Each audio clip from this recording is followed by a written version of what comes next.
Hello everyone, welcome to my channel. आज हम इस वीडियो में atomic structure and periodic properties unit का एक important concept line spectra of hydrogen atom discuss करेंगे, जिसमें हम डिटेल में समझेंगे कि हाइड्रोजन एमिशन स्पेक्ट्रम क्या होता है, स्पेक्ट्रल लाइन सीरीज क्या होते हैं, and the most important concept कि रीडबर्ग इक्वेशन क्या है, रीडबर्ग कांस्टेंट के द्वारा किस प्रकार से हम वेवलेंथ निकाल सकते हैं हाइड्रोजन स्पेक्ट्रम्स की।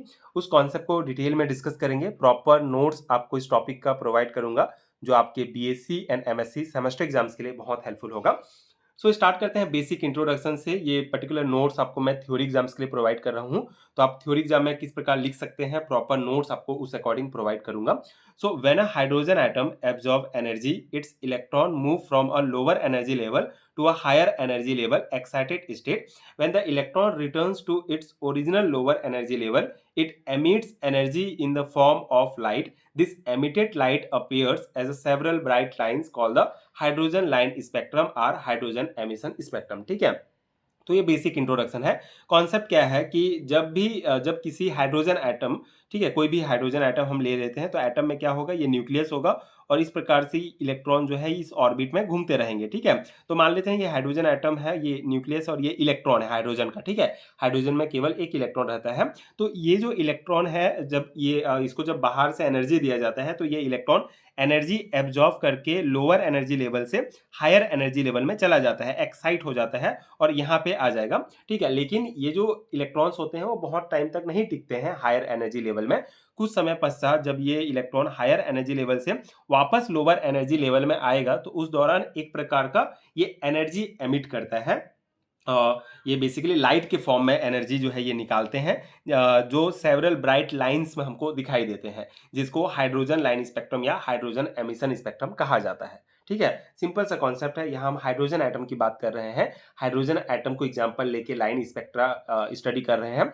तो हाइड्रोजन एटम में जब इलेक्ट्रॉन लोअर एनर्जी लेवल से हायर एनर्जी लेवल में जाएगा, तो कुछ समय पश्चात जब हायर एनर्जी लेवल से अगेन लोअर एनर्जी लेवल में आएगा, तो उस दौरान एक प्रकार का एनर्जी एमिट करेगा लाइट के फॉर्म में, जिसको हाइड्रोजन एमिशन स्पेक्ट्रम कहा जाता है। ठीक है, ये सिंपल कॉन्सेप्ट है। So since electron can occupy only fixed energy levels, only specific wavelength are emitted, therefore hydrogen show a line spectrum insist of a continuous spectrum. ठीक है, अब यहाँ पे कॉन्सेप्ट क्या है कि इलेक्ट्रॉन जो है किसी भी एनर्जी पर नहीं रह सकता है, मतलब कि वो केवल कुछ निश्चित एनर्जी लेवल पर ही रह सकता है। मतलब कि एनर्जी फिक्स होगी तो इसका वेवलेंथ भी फिक्स होगा। मतलब जो किसी भी इलेक्ट्रॉन का जो एनर्जी लेवल होता है वो एनर्जी जो होता है वो फिक्स्ड रहता है। तो अगर एनर्जी लेवल अगर फिक्स होगा, तो उसका जो वेवलेंथ होगा, जो स्पेसिफिक वेवलेंथ जो एमिट करेगा ये स्पेक्ट्रम, वो भी फिक्स हो जाता है। इसीलिए जो हाइड्रोजन जो है वो लाइन स्पेक्ट्रम जो है वो कंटिन्यूअस स्पेक्ट्रम, मतलब रेनबो के फॉर्म में नहीं दिखाता है।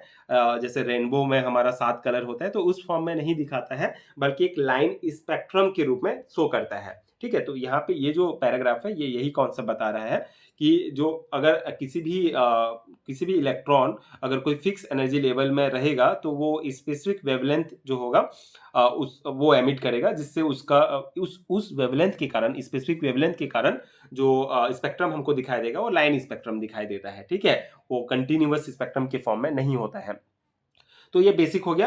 अब इंपॉर्टेंट कॉन्सेप्ट कि ये जो लाइन स्पेक्ट्रल लाइन जो हमको प्राप्त होगा, ठीक है, जो एमिट करेगा वो उसका जो सीरीज होता है हाइड्रोजन का, उसको हम देखते हैं। मतलब मेनली जो है the hydrogen spectrum is divided into 5 series depending on the final energy level. मतलब कि इलेक्ट्रॉन जो है इस एनर्जी लेवल से यहाँ तक जाएगा। ठीक है, मतलब कि इसका ट्रांजिशन यहाँ हायर एनर्जी में होगा। लेकिन जरूरी नहीं है कि जैसे यहाँ पे मान लो इलेक्ट्रॉन गया सबसे हाईएस्ट फॉर्म में गया, तो जरूरी नहीं है कि यहाँ से सिर्फ ये सबसे लोअर में आएगा। ठीक है, ये इलेक्ट्रॉन जो है वो सेकेंड ऑर्बिट में भी आ सकता है, थर्ड में भी आ सकता है, फोर्थ में भी आ सकता है। तो जो हाइड्रोजन स्पेक्ट्रम है वो फाइनल एनर्जी लेवल कहाँ पर पहुंचेगा, उस आधार पर जो है 5 टाइप में डिवाइड किया गया है। ठीक है, आगे हम देखते हैं तो और आपको क्लियर होगा। 5 सीरीज है, Lyman series, Balmer series, Paschen, Brackett और पी फंड सीरीज। ठीक है, मतलब इनके जिन्होंने इनको खोजा है उनके नाम पर ही ये सीरीज का नाम रखा गया है। तो यहाँ पे अगर हम लाइमन सीरीज की बात करते हैं, तो लाइमन सीरीज में क्या होता है, यहाँ पे एन जो होगा ये हमारा सेल होता है, ऑर्बिट होगा। ठीक है, तो लाइमन सीरीज में मान लेते हैं कि जो ट्रांजिशंस होगा, ठीक है, जैसे ये हमारा ये न्यूक्लियस है और ये इस प्रकार से ये सेल्स बने हुए हैं, ये एन है, ठीक है। तो लाइमन सीरीज में क्या होता है, इलेक्ट्रॉन जो है एक्साइट होकर यहाँ पे चला गया, ठीक है। तो यहाँ से यहाँ दूसरा मतलब दूसरा नंबर हो गया या तीसरा नंबर हो गया या चौथा पांचवा, जिस भी सेल में इलेक्ट्रॉन गया है वहां से वो वापस जो है वो एक नंबर पे ही आएगा। उसका ट्रांजिशन जो है 2 3 4 5 6 जितने भी सीरीज होंगे, ठीक है, वहां से वो वापस जो है एक नंबर पे आएगा, ठीक है। तो अगर इलेक्ट्रॉन एक नंबर वाले सेल में मतलब पहले सेल में वापस आता है तो उसको लाइमन सीरीज कहा जाता है, ठीक है। इसका एनर्जी जो होता है वो हाईएस्ट होता है और इसका रीजन जो होगा वो अल्ट्रावायलेट रीजन में ये होता है, ठीक है। एंड बाल्मर सीरीज जो है वो दूसरा नंबर वाला में मतलब तीसरा चौथा पांचवा छठवां जितने भी ऊपर वाले सेल्स में गया है वहां से वो नीचे कहाँ पे गिरेगा, दूसरे नंबर वाले सेल में ही गिरेगा, ठीक है। तो दूसरे नंबर वाले सेल में गिरेगा तो मतलब कि उसका ये जो होगा वो विजिबल रीजन में होता है और इसका ट्रांजिशन दूसरे में है, मतलब ये बाल्मर सीरीज का स्पेक्ट्रम है, ठीक है। पास्सन सीरीज का स्पेक्ट्रम लाइन जो है वो तीसरे नंबर वाले तीसरे नंबर वाले सेल में इसका ट्रांजिशन होगा। ब्रैकेट जो स्पेक्ट्रल लाइन है इसका जो ट्रांजिशन है वो 5 6 7 8 जितने भी हाईएस्ट लेवल के सेल्स हैं वहां से वो चौथे नंबर में ही गिरेगा। तो ये इंफ्रारेड रीजन में होता है और पी फन जो है ये फार इंफ्रारेड में होता है जो पांचवा नंबर वाले सेल में इसका ट्रांजिशन होता है, ठीक है। तो ये बेसिक आपको ध्यान रखना है कि लाइमन सीरीज में ट्रांजिशन किस प्रकार होगा, कौन से रीजन में है ये, और ये एनर्जी ऑर्डर आपको ध्यान रखना है। सबसे हाईएस्ट जो ज़्यादा एनर्जी जो होगा वो अल्ट्रावायलेट रीजन का होता है, उसके बाद विजिबल का, फिर नियर इंफ्रारेड का, फिर फार इंफ्रारेड का, ठीक है। तो ये बेसिक आपको ध्यान रखना है इस कॉन्सेप्ट से रिलेटेड कि ट्रांजिशन कौन से सीरीज से कहाँ पे होता है। उसके बाद ये जो हमारा इंटरप्रिटेशन है ये भी आप ध्यान रख सकते हैं। ये डायग्राम ये आपको इजीली इसमें आपको समझ में आ जाएगा। ये हमारा जैसे कि n बराबर 1 पहले नंबर वाला ये हमारा ऑर्बिट है, पहला सेल है। तो लाइमन सीरीज क्या कहलाएगा, जब ये दूसरा नंबर से इलेक्ट्रॉन आ रहा है, तीसरे नंबर से, चौथा नंबर से, पांचवा छठवां सातवां, इस प्रकार से इलेक्ट्रॉन यहाँ से जो है यहाँ तक वापस आ रहे हैं तो ये लाइमन सीरीज के स्पेक्ट्रम कहलाएंगे। और ये बाल्मर सीरीज का ये दूसरे नंबर वाले में गिर रहा है, तीसरे नंबर वाले में गिर रहा है तो ये पास्टन सीरीज जो infrared reason, near infrared reason में होगा। फिर ये n इक्वल टू 4 सेल्स में गिर रहा है तो ये ब्रैकेट सीरीज, ये पी फन सीरीज, ठीक है। तो इस प्रकार से ये कॉन्सेप्ट है, ठीक है। आई होप आपको समझ में आ गया होगा। लाइमन सीरीज मतलब कि ये एक नंबर वाली सेल में वापस रिटर्न होगा इलेक्ट्रॉन, तो लाइमन सीरीज के स्पेक्ट्रम हो जाएंगे। और ये बाल्मर सीरीज में second number, third number, fourth, fifth, इस प्रकार से इसको डिवाइड किया गया है, 5 प्रकार में डिवाइड किया गया है। अब ये इतना तो कॉन्सेप्ट आई होप आपको समझ में आ गया होगा। अब हम आगे देखेंगे कि रेडबर्ग इक्वेशन क्या होता है। बेसिकली यहाँ पे जो हमारा ये स्पेक्ट्रम जो हमको प्राप्त हुआ, ठीक है, इन स्पेक्ट्रम का वेवलेंथ हमको निकालना होता है। तो वेवलेंथ निकालने के लिए हम रीडबर्ग कांस्टेंट का यूज करते हैं जो हमको रीडबर्ग इक्वेशन से प्राप्त होता है, ठीक है।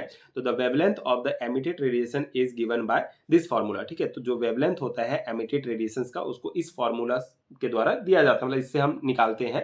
तो ये होता है 1/λ equal to RH 1/n1 square minus 1/n2 square, ठीक है। तो ये फॉर्मूला आप ध्यान रखेंगे। वेव नंबर के टर्म्स में इसको हम इस प्रकार से लिख सकते हैं। यहाँ पे 1/λ इक्वल टू न्यू बार होता है तो इस प्रकार भी हम लिख सकते हैं। Nu bar equal to RH 1/n1 square minus 1/n2 square, जहाँ पे जो हमारा n1 एंड n2 है, ये n1 जो है ये लोअर एनर्जी लेवल को शो करता है, n2 हायर एनर्जी लेवल को, और ये जो RH है ये बेसिकली हमारा रीडबर्ग कांस्टेंट होता है। द मोस्ट इंपॉर्टेंट RH ये क्या है, रीडबर्ग कांस्टेंट होता है। अब ये रीडबर्ग कांस्टेंट से रिलेटेड कुछ इसका मान आपको मेनली याद रखना है, ये इंपॉर्टेंट है। तो the Rydberg constant RH is a fundamental constant used to calculate the wavelength of spectral line of the hydrogen atom, ठीक है। तो ये बेसिकली RH क्या होता है, एक ऐसा फंडामेंटल कांस्टेंट होता है, रीडबर्ग कांस्टेंट होता है जिससे हम स्पेक्ट्रल लाइन का वेवलेंथ जो है उसको निकाल सकते हैं हाइड्रोजन एटम के केस में, ठीक है। तो इसका मान होता है 1.098 इंटू 10⁻7 इनवर्स मीटर, ठीक है। तो ये मान आप ध्यान रखेंगे रीडबर्ग कांस्टेंट का। अब यहाँ पे बोहर थ्योरी का कॉन्सेप्ट भी इससे रिलेटेड है, मतलब बोहर थ्योरी के कॉन्सेप्ट से हम जो है रीडबर्ग कांस्टेंट को निकाल सकते हैं। तो यहाँ पे बोहर थ्योरी आपको पता है, बोहर ने बेसिकली बताया था कि इलेक्ट्रॉन जो है केवल निश्चित कक्षाओं में ही घूम सकता है। मतलब उन्होंने बताया था कि ये न्यूक्लियस है और ये इलेक्ट्रॉन जो है वो कि एक निश्चित कक्षा में ही घूमते रहता है।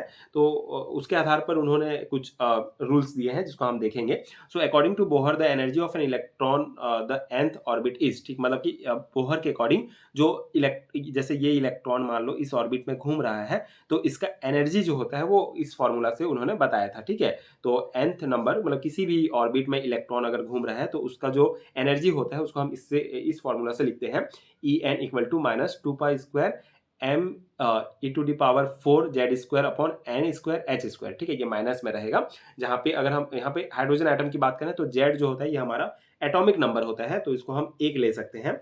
यहाँ पे एम एम जो है बेसिकली इलेक्ट्रॉन का जो मास है, द्रव्यमान है, उसको बताता है। ई जो है उसका आवेश जो होगा वो बताएगा। और यहाँ पे ये जो n है ये बेसिकली क्वांटम नंबर्स हैं, जैसे n बराबर 1 2 3 कौन से सेल में है, एंड h जो है ये प्लांक कांस्टेंट होता है, ठीक है। तो ये बेसिक है।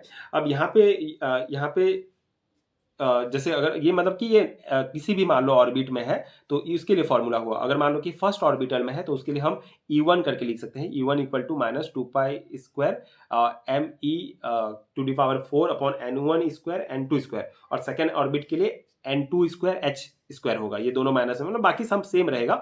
जेड का मान हम 0 रख लिए, बाकी सब सेम रहेगा। तो ये E1 फर्स्ट ऑर्बिटल के लिए, फर्स्ट ऑर्बिट के लिए एंड सेकेंड ऑर्बिट के लिए, इस प्रकार से फॉर्मूला लिखेंगे। उसके बाद एनर्जी डिफरेंस अगर हमको निकालना है तो del equal to E2 minus E1 हो जाएगा। यहाँ पे आप ध्यान रखेंगे जैसे कि E1 का मान हम यहाँ से यहाँ लिख दिए, E2 का मान हम लिख दिए, दोनों माइनस में ही है तो माइनस माइनस प्लस हो जाएगा यहाँ पे। उसके बाद del E equal to 2 pi square M E whole to the power 4 upon H square हो जाएगा।